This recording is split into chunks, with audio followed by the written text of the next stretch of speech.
죄송합니다. 정말 죄송해요. 제가 변상하겠습니다. 무릎을 꿇은 소녀의 목소리가 전시장에 떨렸습니다. 23살 청소 아르바이트생 이소정은 바닥에 산산조각난 그림을 바라보며 온몸을 떨었어요. 3억 2천만 원짜리 유아였고 시급 9,860원을 받으며 하루 4시간씩 일하던 소녀에게는 평생 갚아도 모자랄 금액이었습니다. 앞에 선 남자는 300억 자산가 윤태준 회장이었습니다. 명품 캐시미어 코트와 낡은 청소복이 극명한 대비를 이뤘어요. 눈발이 세차게 휘날리던 겨울 저녁이었고 12m 높이의 하얀 천장 아래 대리석 바닥에는 캔버스 조각들이 흩어져 있었습니다. 소정의 젖은 면장갑에선 눈 녹은 물이 뚝뚝 떨어졌죠. 깨진 액자 파편이 차가운 조명을 반사하며 반짝였습니다. 그런데 회장은 3억짜리 그림은 보지도 않고 소정의 얼굴만 뚫어지게 바라보더니 입술을 파르르 떨며 한 걸음 뒤로 물러섰어요. 대체 왜 회장은 가난한 소녀의 얼굴을 보고 20년 전 죽은 아들을 떠올렸을까요? 그리고 소녀와 회장 사이에는 어떤 숨겨진 비밀이 있을까요? 이야기 시작 전 구독과 좋아요 부탁드립니다. 이야기 시작합니다. 그날 오후 5시 이소정은 미술관 3층 전시실에서 청소를 하고 있었습니다. 손이 시릴 정도로 차가운 물걸레를 짜내며 바닥을 닦았어요. 발목까지 올라오는 낡은 운동화는 밑창이 닳아 미끄러웠죠. 전시실 창밖으로는 눈발이 굵게 내리기 시작했습니다. 소정은 물통을 들고 복도로 나가려다 뒤에서 들려온 목소리에 몸을 돌렸어요. 저기 청소하는 분. 정장을 입은 중년 남자가 서 있었습니다. 바로 이 미술관을 소유한 윤태준 회장이었어요.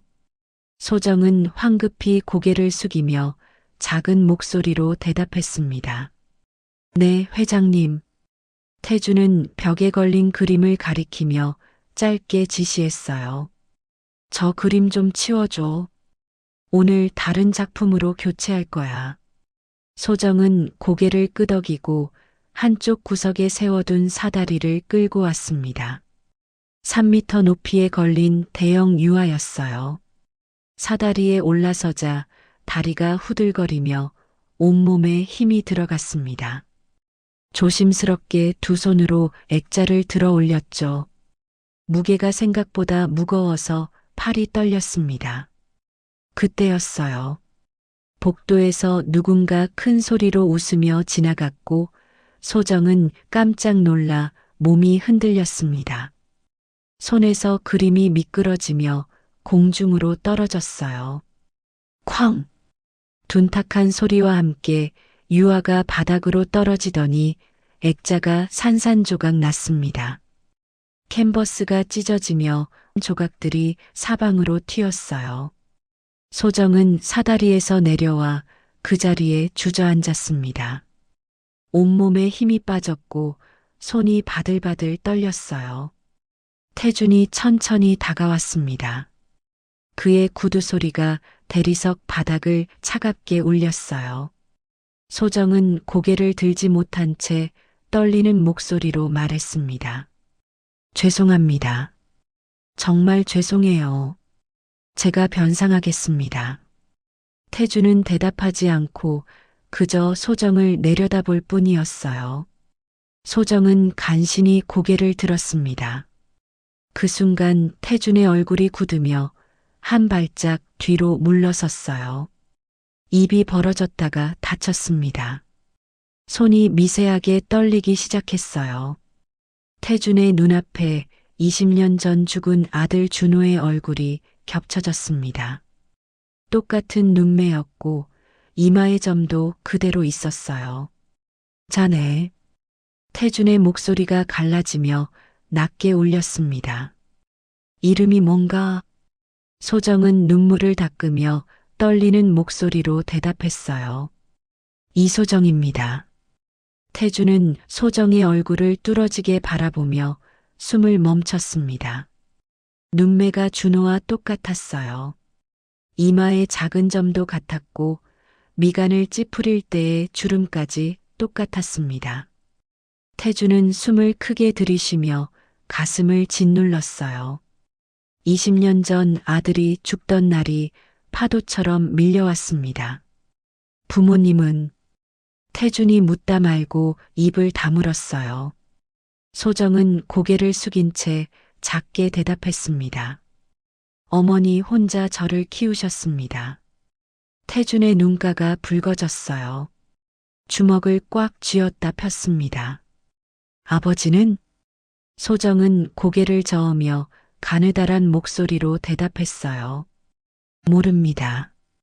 태어나기 전에 돌아가셨다고만 들었어요. 태주는 뒤로 물러서며 벽에 기댔습니다. 다리에서 힘이 빠져나갔어요. 23년 전이면 준호가 살아있을 때였고, 만약 준호에게 아이가 있었다면 지금 이 나이가 맞았습니다. 태주는 정신을 차리고 소정을 다시 바라보며 침을 삼켰어요. 나이가 어떻게 되나? 소정은 조심스럽게 고개를 들며 대답했습니다. 23입니다. 태주는 머릿속으로 빠르게 계산했어요. 23년 전이면 준호가 죽기 3년 전이었습니다. 준호는 당시 25살이었고 충분히 아이를 가질 수 있는 나이였어요. 태주는 깊은 숨을 내쉬며 떨리는 목소리로 물었습니다. 어머니 성함이 어떻게 되시나? 소정은 잠시 망설이다 작은 목소리로 대답했어요. 박지영입니다. 태주는 그 이름을 들어본 적이 없었습니다. 하지만 20년 전 집에서 일하던 유모의 이름이 떠올랐어요. 김순자라는 이름이었고 부산 출신이었으며 준호가 죽은 후 갑자기 사라졌던 여자였습니다. 태주는 고개를 끄덕이며 주머니에서 명함을 꺼냈어요. 그림 변상은 신경 쓰지 말게. 내가 처리하겠네. 소정은 눈을 크게 뜨며 믿을 수 없다는 표정을 지었습니다. 하지만 태주는 손을 저으며 명함을 소정 앞에 내밀었어요. 괜찮아. 그보다 자네 내일 시간 있나? 소정은 고개를 끄덕이며 떨리는 손으로 명함을 받았습니다. 네, 있습니다. 태주는 명함을 건네며 낮은 목소리로 말했어요. 이 주소로 와주게. 할 이야기가 있네. 소정은 명함을 꽉 쥐고 고개를 숙였습니다. 태주는 돌아서서 천천히 걸어 나갔어요. 복도 끝에서 한 번 더 뒤돌아봤습니다. 소정은 여전히 바닥에 앉아 명함을 바라보고 있었어요. 태주는 주먹을 꽉 쥐었습니다. 가슴속에서 무언가 끓어오르는 걸 느끼며 발걸음을 옮겼어요. 그날 밤 태주는 잠을 이루지 못하고 서재에 앉아 준호의 어린 시절 사진을 꺼내봤습니다. 5살 때 찍은 사진이었어요. 다음 장을 넘기니 20살 때 모습이 나왔습니다. 대학교 졸업식 날 찍은 사진이었어요. 그리고 마지막 사진은 25살 때였습니다. 교통사고로 죽기 일주일 전에 찍은 사진이었죠. 태주는 사진을 가슴에 안고 눈물이 주르륵 흘러내리는 걸 느꼈습니다. 준호야. 그의 목소리가 서재에 울렸습니다. 20년 동안 억눌렀던 그리움이 터져나왔어요. 태주는 책상 서랍을 열고 20년 전 사건 기록을 꺼냈습니다. 준호가 교통사고로 사망한 날의 신문 기사였어요. 재벌 2세 윤준호 교통사고로 사망. 태주는 기사를 읽으며 그날을 떠올렸습니다. 병원에서 전화가 왔고 급히 달려갔지만 이미 늦었어요. 준호는 차가운 시신이 되어 있었습니다. 그리고 장례식이 끝난 후 집에서 일하던 유모 김순자가 갑자기 사라졌어요. 짐도 챙기지 않고 그냥 증발하듯 사라졌습니다. 태주는 당시 슬픔에 빠져 유모를 찾을 생각도 못했어요. 하지만 지금 생각해보니 이상했습니다. 왜 갑자기 사라졌을까요? 태주는 파일을 넘기며 유모의 신상 정보를 확인했어요. 김순자, 당시 38살, 부산 출신이었습니다. 태주는 고개를 끄덕이며 파일을 덮었어요. 내일 소정을 만나면 확인할 수 있을 거라고 생각했습니다. 다음 날 아침 소정은 태준이 준 주소를 찾아 강남의 고급 주택가로 향했어요. 높은 담장과 철문이 있는 대저택이었습니다. 소정은 초인종을 누르며 긴장으로 손을 떨었어요. 곧 관리인이 나와 문을 열어주며 웃으며 말했습니다. 이소정 씨 맞으시죠? 회장님께서 기다리고 계십니다. 소정은 긴장한 채 안으로 들어갔어요. 잘 가꿔진 정원을 지나 현관에 도착했습니다.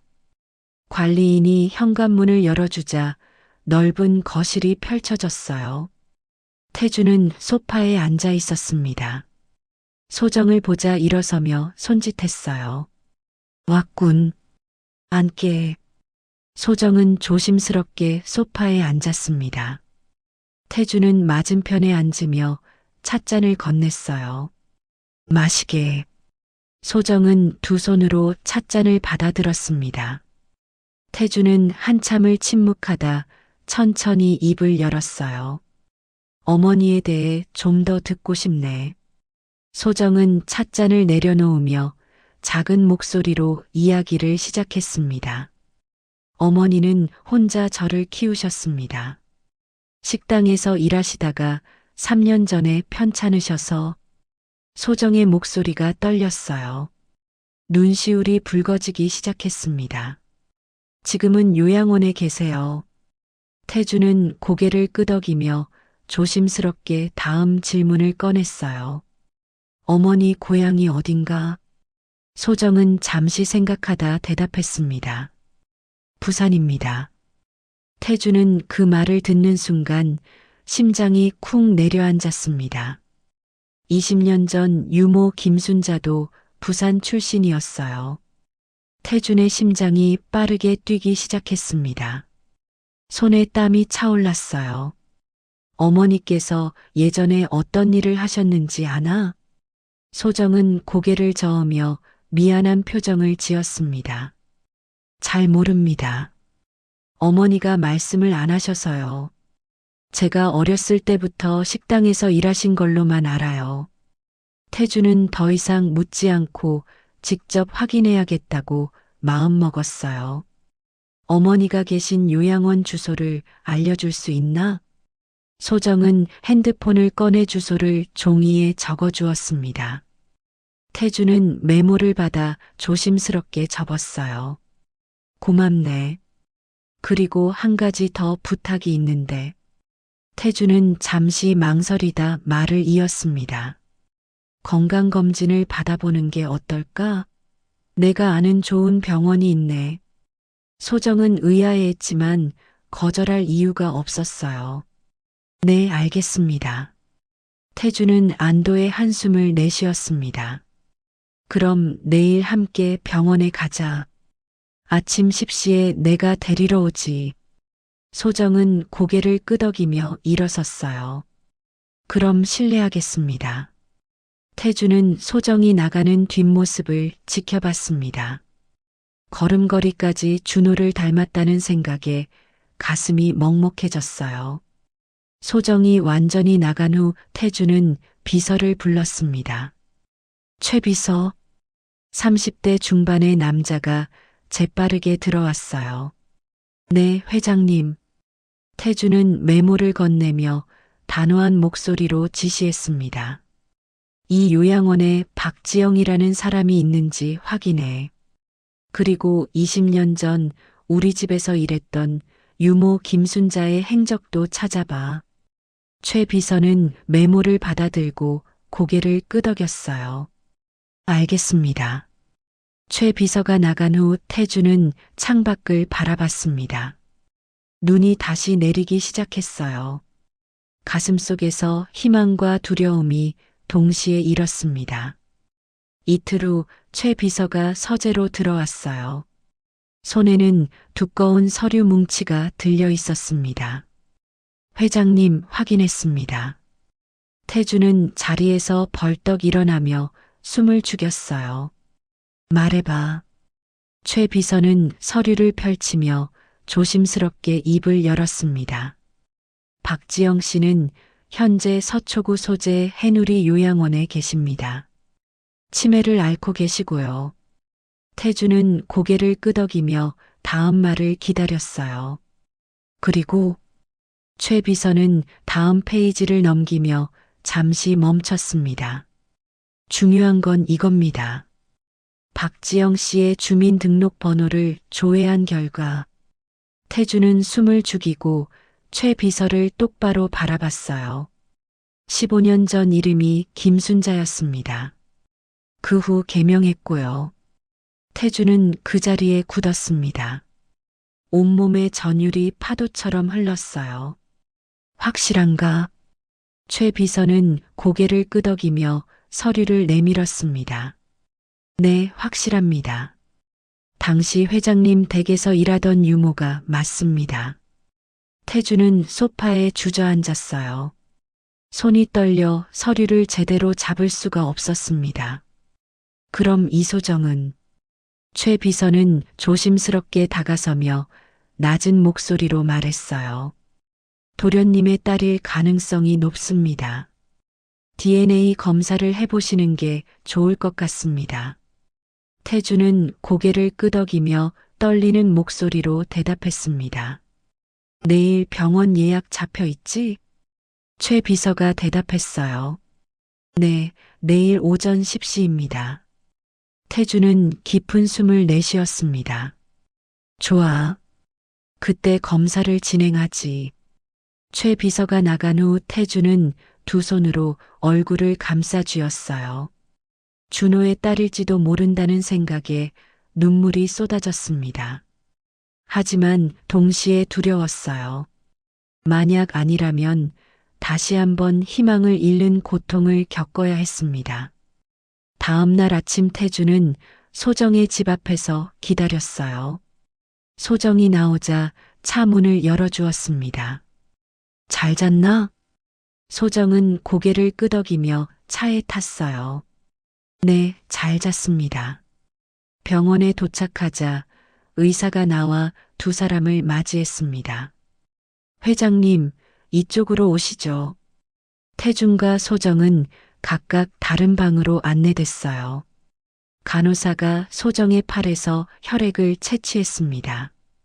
소정은 여전히 이유를 몰랐지만 회장의 호의를 거절할 수 없었어요. 체열이 끝난 후 소정은 복도에서 태준을 만났습니다. 괜찮나? 태준이 물었어요. 소정은 고개를 끄덕이며 미소를 지었습니다. 네, 괜찮습니다. 태준은 안심한 듯 웃으며 소정의 어깨를 가볍게 두드렸어요. 결과는 일주일 후에 나온다네. 그때 다시 연락하지. 소정은 인사하고 병원을 나갔습니다. 태준은 의사 사무실로 향했어요. DNA 검사 결과가 언제 나오나? 의사는 서류를 확인하며 차분하게 대답했습니다. 일주일이면 나옵니다. 태준은 고개를 끄덕이며 간절한 목소리로 부탁했어요. 최대한 빨리 부탁하네. 일주일은 태준에게 평생처럼 길게 느껴졌습니다. 밤마다 잠을 이루지 못하며 준호의 사진을 보며 시간을 보냈어요. 소정의 얼굴과 준호의 얼굴을 번갈아 떠올렸습니다. 닮은 점을 하나하나 세어보며 확신을 키워갔어요. 태주는 요양원에도 다녀왔습니다. 박지영을 직접 만나고 싶었어요. 요양원 1층 로비에서 관리자를 만났습니다. 박지영 환자를 만나고 싶습니다. 관리자는 고개를 끄덕이며 안내했어요. 2층 요양실에 계십니다. 다만 치매가 심하셔서 대화가 어려우실 겁니다. 태주는 2층으로 올라가 복도 끝 방에서 박지영을 발견했어요. 창가에 앉아 밖을 바라보고 있었습니다. 태주는 천천히 다가가며 조심스럽게 불렀어요. 박지영 씨? 박지영은 고개를 돌렸습니다. 50대 후반으로 보이는 여자였고 머리는 반백이었으며 눈빛은 흐릿했어요. 누구세요? 박지영이 물었습니다. 태주는 앞에 앉으며 깊은 숨을 들이쉬었어요. 윤태준입니다. 20년 전을 기억하시나요? 박지영은 고개를 갸우뚱하며 생각에 잠겼습니다. 20년 전? 태주는 조심스럽게 다가서며 낮은 목소리로 물었어요. 제 집에서 일하셨죠? 제 아들 준호를. 태준이 말을 잇지 못하자 박지영의 눈빛이 순간 흔들렸습니다. 입술이 떨리기 시작했어요. 준호. 그녀가 그 이름을 되뇌었습니다. 태준은 몸을 앞으로 기울이며 손을 뻗었어요. 기억하시나요? 박지영은 눈물을 흘리기 시작했습니다. 준호. 도련님. 태준은 박지영의 손을 잡으며 간절하게 물었어요. 소정이를 아시나요? 이소정? 박지영은 고개를 끄덕이며 울음을 터뜨렸습니다. 제 딸, 준호 도련님의. 태준은 그 말에 온몸이 얼어붙었어요. 준호의 뭡니까? 박지영은 손수건을 꺼내 눈물을 닦으며 떨리는 목소리로 말했습니다. 준호 도련님의 딸이에요. 제가 숨겨서 키웠어요. 태주는 뒤로 물러서며 벽에 기댔어요. 다리에서 힘이 빠져나갔습니다. 왜 숨기셨습니까? 박지영은 고개를 떨구며 작은 목소리로 대답했어요. 무서웠어요. 준호 도련님이 돌아가시고 소정이를 지키고 싶었어요. 태주는 더 이상 묻지 못하고 방을 나왔습니다. 복도에서 깊은 한숨을 내쉬었어요. 가슴이 터질 것 같았습니다. 준호에게 딸이 있었고 그 아이를 23년 동안 몰랐다는 사실이 태준을 짓눌렀어요. 태준은 주먹을 꽉 쥐고 요양원을 나왔습니다. 차에 올라 한참을 멍하니 앉아 있었어요. 일주일째 되는 날 아침 태준은 병원에서 전화를 받았습니다. 회장님, 검사 결과가 나왔습니다. 태준은 심장이 멎는 것 같았어요. 지금 갈 수 있나? 의사가 침착하게 대답했습니다. 네, 언제든 오십시오. 태준은 서둘러 병원으로 향했어요. 차 안에서 손이 멈추지 않고 떨렸습니다. 운전기사가 백미러로 태준을 보며 걱정스럽게 물었어요. 괜찮으십니까? 태준은 고개를 끄덕이며 가까스로 대답했습니다. 괜찮아. 빨리 가주게. 30분 후 병원에 도착했어요. 태준은 의사 사무실로 달려갔습니다. 의사는 서류를 펼쳐놓고 기다리고 있었어요. 앉으시죠. 태준은 앉지 않고 서 있는 채로 다급하게 물었습니다. 결과가 어떻습니까? 의사는 잠시 망설이다 천천히 입을 열었어요. 회장님. 의사는 서류를 태준에게 건넸어요. 태준은 떨리는 손으로 서류를 받아들었습니다. 맨 위에 굵은 글씨로 결과가 적혀 있었어요. 조손관계 확률 99.99%. 태준의 눈에서 눈물이 주르륵 쏟아졌습니다. 서류를 쥔 손이 바들바들 떨렸어요. 무릎에 힘이 풀려 의자에 주저앉았습니다. 준호야. 그의 목소리가 떨렸어요. 의사는 조용히 자리에서 일어나 물 한 잔을 건넸습니다. 태주는 물을 마시려다 손이 떨려 쏟을 뻔했어요. 의사가 물잔을 받아들고 옆에 두었습니다. 천천히 하십시오.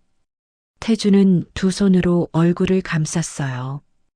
20년 전 죽은 아들에게 딸이 있었고 그 아이가 바로 코앞에서 힘겹게 살아왔다는 사실이 가슴을 찢었습니다. 준호가 죽었을 때 박지영이 임신 중이었거나 갓 태어난 아기를 키우고 있었을 겁니다. 하지만 왜 말하지 않았을까요? 왜 20년 동안 숨어 살았을까요? 태주는 주먹을 꽉 쥐며 분노와 슬픔이 뒤섞였어요. 회장님, 괜찮으십니까? 의사가 물었습니다. 태주는 고개를 끄덕이며 가까스로 일어섰어요. 고맙습니다. 이제 가봐야겠습니다. 병원을 나온 태주는 차에 올라 최 비서에게 전화를 걸었습니다. 최 비서, 이소정을 찾아. 지금 당장. 최 비서는 놀란 목소리로 대답했어요. 무슨 일이십니까? 태주는 눈물을 닦으며 떨리는 목소리로 말했습니다. DNA 검사 결과가 나왔네. 소정이가 준호의 딸이야. 내 손녀가 맞아. 전화기 너머로 최 비서의 숨소리가 들렸습니다. 잠시 침묵이 흘렀어요. 정말입니까? 태주는 고개를 끄덕이며 서류를 다시 바라봤습니다. 99.99% 확률이야. 틀림없어. 최 비서는 감격한 목소리로 말했어요. 축하드립니다, 회장님. 지금 바로 이소정 씨에게 연락하겠습니다. 1시간 후 최 비서에게서 전화가 왔어요. 목소리에 당혹감이 묻어났습니다. 회장님, 문제가 생겼습니다. 태주는 심장이 철렁 내려앉으며 급하게 물었어요. 무슨 문제인가? 최 비서는 한숨을 쉬며 조심스럽게 말했습니다. 이소정 씨가 연락이 두절됐습니다. 전화도 받지 않고 집에도 없습니다. 태주는 일어서며 소리를 질렀어요. 뭐라고? 어떻게 된 거야? 최 비서는 당황한 목소리로 설명했습니다. 아르바이트 업체에 확인해 보니 오늘 오전에 갑자기 그만두겠다고 했답니다. 이유도 말하지 않고요. 태주는 책상을 쳤어요.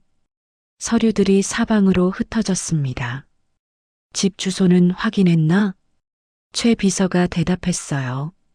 네, 지금 그쪽으로 가보고 있습니다. 하지만 이웃 말로는 오늘 아침 일찍 짐을 싸서 나갔다고 합니다. 태주는 주저앉으며 머리를 감싸 쥐었어요. 20년 만에 찾은 손녀를 또다시 놓칠지도 모른다는 두려움에 온몸이 떨렸습니다. 요양원은 확인했나? 최 비서가 빠르게 대답했어요. 지금 확인 중입니다. 곧 연락드리겠습니다. 전화를 끊은 태주는 창밖을 바라보며 주먹을 벽에 쳤습니다. 손등에서 피가 났지만 아프지 않았어요. 소정아, 어디 간 거니? 그의 목소리가 서재에 울렸습니다. 20년 전 준호를 잃었을 때의 악몽이 다시 시작되는 것만 같았어요. 30분 후 최 비서에게서 다시 전화가 왔습니다. 회장님, 요양원에도 다녀갔다고 합니다. 오늘 오전에 박지영 씨를 만나고 나갔답니다. 태주는 희망을 붙잡으며 물었어요. 박지영 씨에게 무슨 말을 했나? 최 비서는 잠시 머뭇거리다 대답했습니다.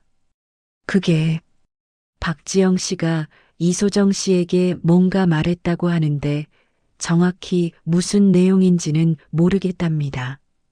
태주는 곧바로 일어섰어요.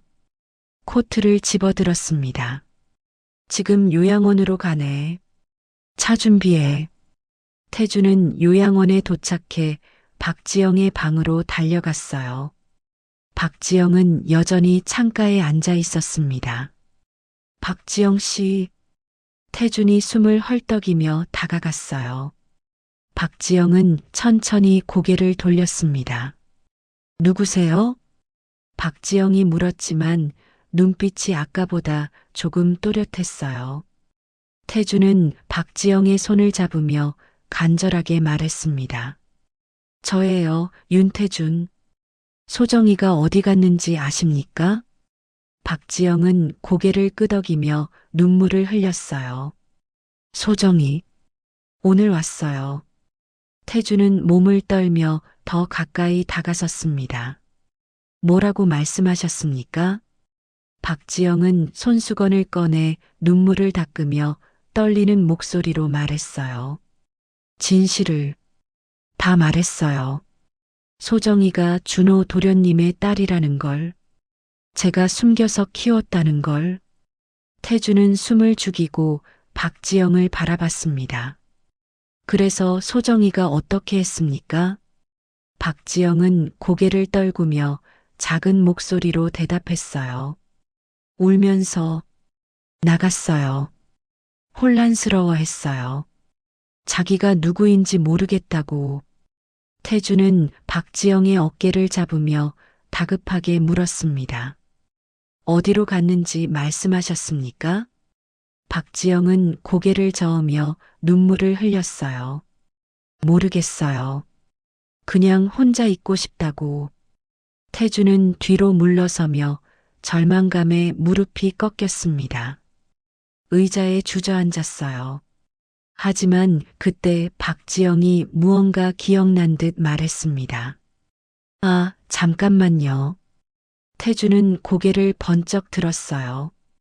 박지영은 천천히 말을 이어갔습니다. 소정이가 옛날 이야기를 했어요.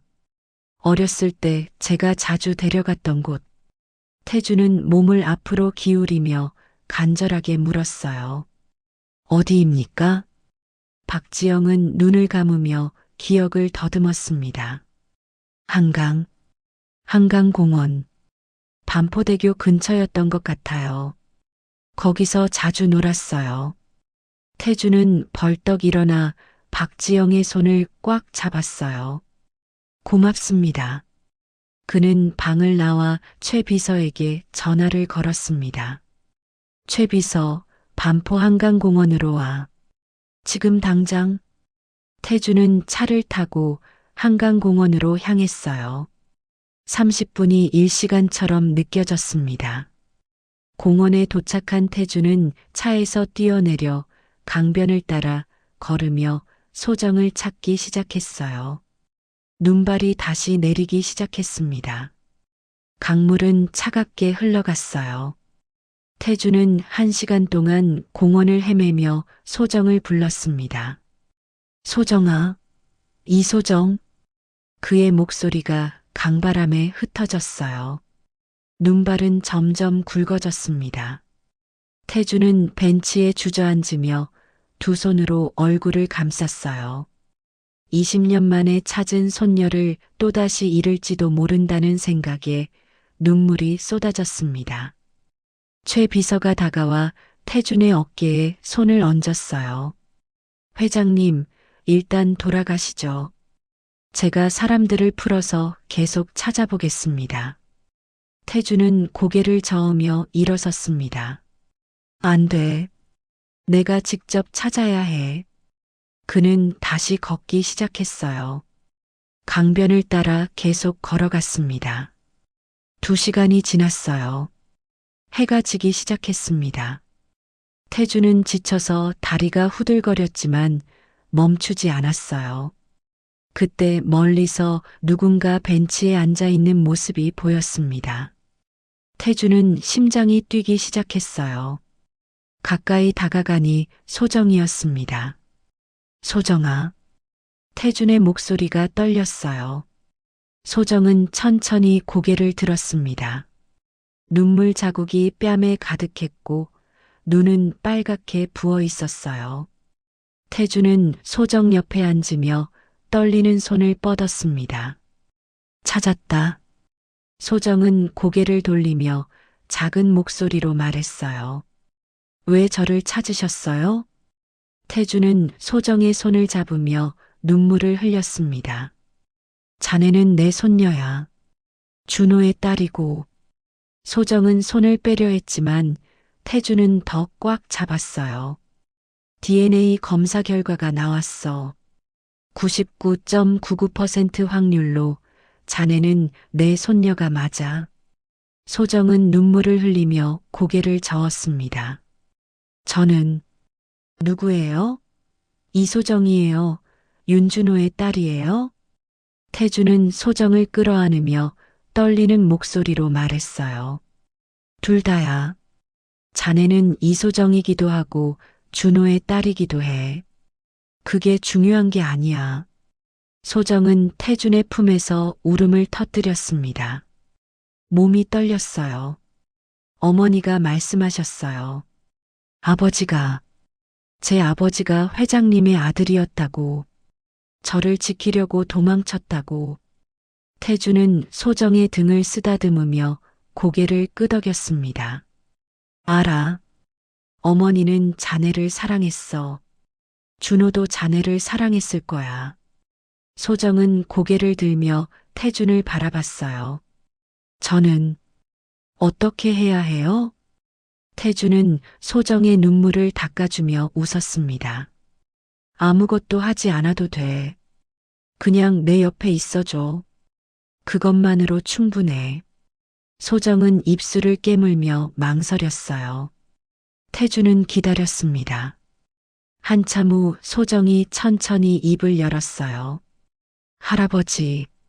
그 한마디에 태준은 더 이상 참지 못하고 소정을 꽉 안았습니다. 그래, 내 손녀. 두 사람은 한강변에서 한참을 울었어요. 눈은 계속 내렸습니다. 20년의 시간이 한순간에 녹아내리는 것 같았고 잃어버린 시간이 아깝지 않게 느껴졌어요.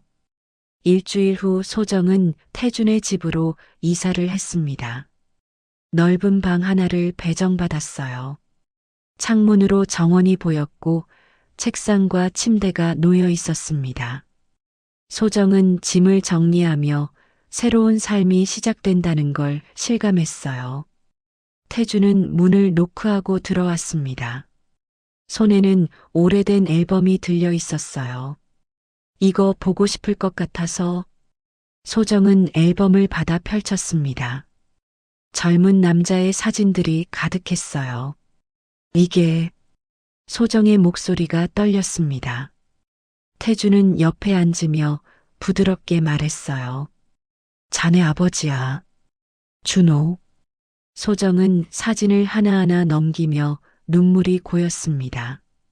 5살 때 아버지의 모습이었고 10살, 15살, 20살의 모습이 이어졌어요. 마지막 사진은 25살 때였습니다. 환하게 웃고 있는 모습이었어요. 멋있네요. 소정이 작게 말했습니다. 태주는 고개를 끄덕이며 사진을 가리켰어요. 자네랑 똑같이 생겼지. 특히 웃을 때. 소정은 사진을 만지며 조용히 물었습니다. 어떤 사람이었어요? 태주는 잠시 생각에 잠겼어요. 따뜻한 사람이었어. 항상 남을 먼저 생각했지. 자네를 많이 닮았어. 소정은 앨범을 덮고 태준을 바라봤습니다. 아버지가 저를 알았을까요? 태준은 고개를 저었어요. 아마 몰랐을 거야. 박지영 씨가 임신 사실을 숨겼으니까. 소정은 고개를 떨구며 눈물을 흘렸습니다. 왜 숨겼을까요? 태준은 소정의 손을 잡으며 말했어요. 나중에 어머니께 직접 물어보자. 지금은 분명한 이유가 있었을 거야. 소정은 고개를 끄덕였습니다. 태준은 일어서며 문 쪽으로 걸어갔어요. 저녁 준비됐어. 내려와. 그날 저녁 식탁에는 따뜻한 음식들이 차려져 있었습니다. 태준과 소정은 마주 앉았어요. 잘 먹겠습니다. 소정이 말했고 태준은 흡족하게 웃으며 고개를 끄덕였습니다. 식사를 하며 태준은 앞으로의 계획을 말했어요. 회사에서 일하는 건 어떤가? 배우면서 천천히 하면 돼. 소정은 잠시 생각하다 고개를 끄덕였습니다. 해볼게요. 하지만 특별 대우는 원하지 않아요. 태주는 웃으며 대답했어요. 물론이지. 다른 직원들처럼 시작하는 거야. 식사를 마친 후 소정은 태준과 함께 거실에 앉았습니다. 창밖으로 달이 밝게 빛나고 있었어요. 할아버지. 소정이 불렀습니다. 태주는 차를 마시며 대답했어요. 응? 소정은 잠시 망설이다 조심스럽게 물었습니다. 어머니, 박지영 씨는 어떻게 되는 거예요? 태주는 찻잔을 내려놓고 소정을 바라봤어요. 걱정하지 마. 어머니는 내가 돌볼 거야. 최고의 병원으로 옮기고 치료도 제대로 받을 수 있게 할게. 소정은 눈물을 글썽이며 고개를 숙였습니다. 고마워요. 태주는 소정의 어깨에 손을 얹으며 말했어요. 어머니는 자네를 지키려고 했어. 그 마음을 잊지 말자. 소정은 고개를 끄덕였습니다. 태주는 자리에서 일어나 서재로 향했어요. 혼자 남은 소정은 창밖을 바라보며 깊은 숨을 들이쉬었습니다. 새로운 삶이 시작됐고 두렵기도 했지만 기대도 됐어요. 한 달이 지났습니다. 소정은 회사 생활에 적응하기 시작했어요.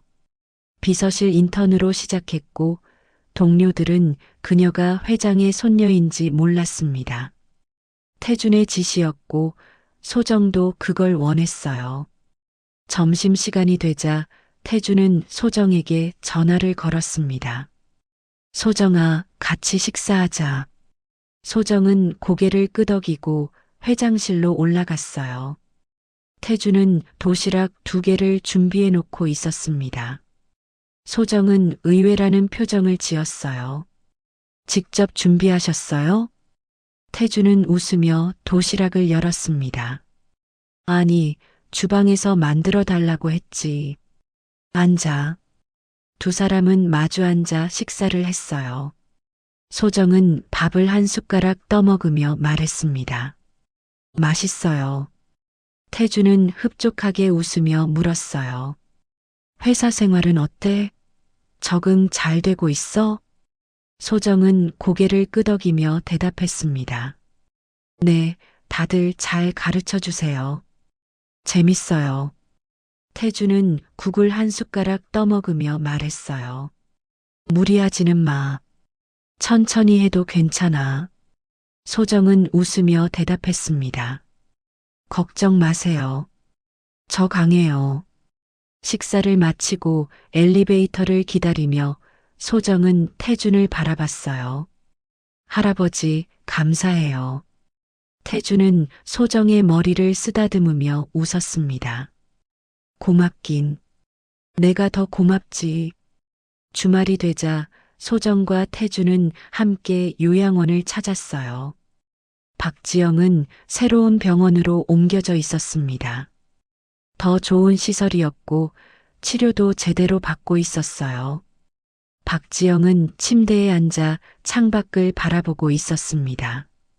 소정이 들어서자 천천히 고개를 돌렸어요. 소정아. 박지영의 목소리가 이전보다 또렷했습니다. 소정은 달려가 어머니를 안았어요. 어머니, 괜찮으세요? 박지영은 고개를 끄덕이며 소정의 등을 쓰다듬었습니다. 응, 괜찮아.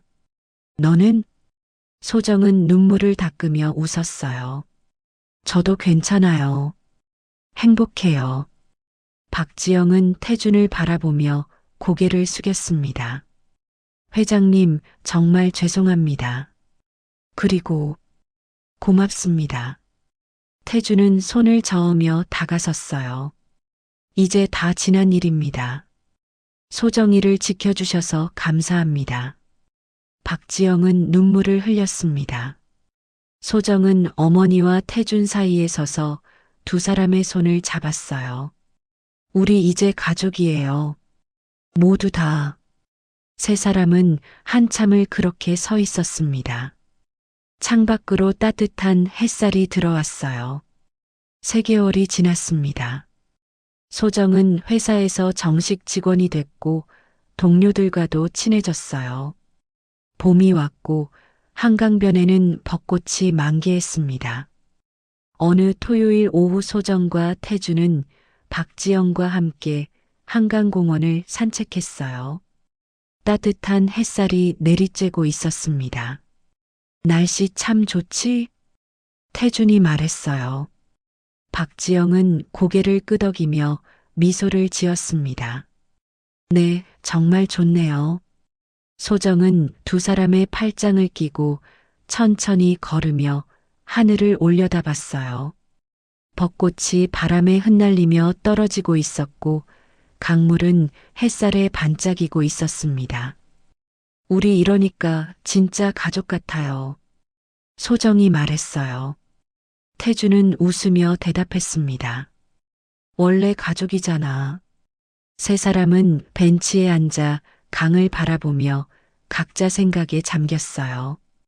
20년이라는 긴 시간이 흘렀지만 결국 가족은 다시 만났고 앞으로 함께할 시간이 더 많이 남아 있었습니다.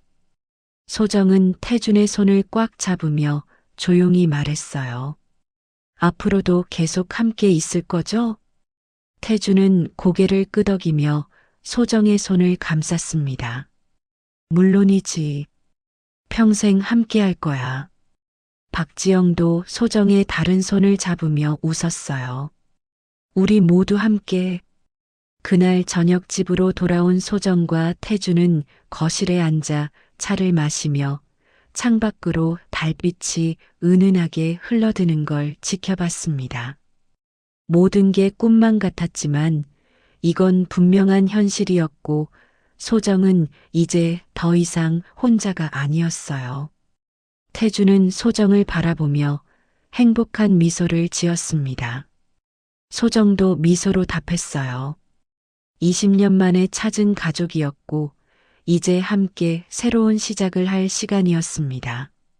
준호가 남긴 가장 소중한 선물인 소정과 함께 태주는 다시 살아갈 이유를 찾았어요. 오늘의 이야기가 당신의 마음에 작은 울림을 드렸다면 앞으로도 당신의 나날에 잔잔한 위로가 될 이야기들로 찾아뵐 수 있도록 구독과 좋아요를 눌러주세요. 그리고 사연의 주인공을 위한 따뜻한 말씀도 댓글로 부탁드립니다. 당신의 오늘을 늘 응원합니다.